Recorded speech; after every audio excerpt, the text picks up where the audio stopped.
ಬೆಳಗಾವಿ ಜಿಲ್ಲೆ ಖಾನಾಪುರ ತಾಲೂಕಿನ ನಂದಗಡ ಪೊಲೀಸ್ ಠಾಣೆಯಲ್ಲಿ ಇಂದು ಸಿಪಿಐ ಸಿಎಸ್ ಪಾಟೀಲ್ ಅವರಿಂದ ಎಸ್ಸಿ/ಎಸ್ಟಿ ಕುಂದುಕೊರತೆಗಳ ಸಭೆ ನಡೆಯಿತು. ಸಭೆಯಲ್ಲಿ ಹಲವಾರು ದಲಿತ ಮುಖಂಡರು ಹಾಜರಿದ್ದು ತಾಲೂಕಿನ ವಿವಿಧ ಸಮಸ್ಯೆಗಳ ಬಗ್ಗೆ ಚರ್ಚಿಸಲಾಯಿತು. ತಾಲೂಕಿನಲ್ಲಿ ಅಕ್ರಮವಾಗಿ ಮದ್ಯ ಮಾರಾಟವಾಗುತ್ತಿದೆ. ಅದರಿಂದ ಮದ್ಯಪ್ರಿಯರಿಗೆ ಆರ್ಥಿಕವಾಗಿ ನಷ್ಟವಾಗುತ್ತಿದೆ.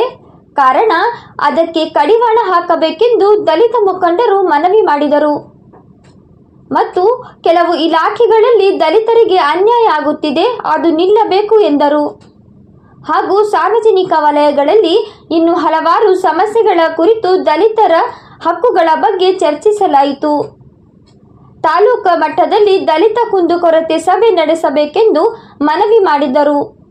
ನಂತರ ಸಿಪಿಐ ಸಿಎಸ್ ಪಾಟೀಲ್ ಅವರು ಮಾತನಾಡಿ ಎಲ್ಲ ಸಮಸ್ಯೆಗಳನ್ನು ಸಂಗ್ರಹಿಸಿ ಸಂಬಂಧಪಟ್ಟವರ ಜೊತೆ ಸಮಾಲೋಚಿಸಿ ಸರಿಪಡಿಸುವುದಾಗಿ ಭರವಸೆ ಕೊಟ್ಟು ಸಭೆ ಮುಕ್ತಾಯ ಮಾಡಿದರು. ವರದಿ ಖಾನಾಪುರ, ವರದಿಗಾರ ನಾಗಪ್ಪ ಡುಂಬಳ್ಳಿ, KS ನ್ಯೂಸ್ 24/7.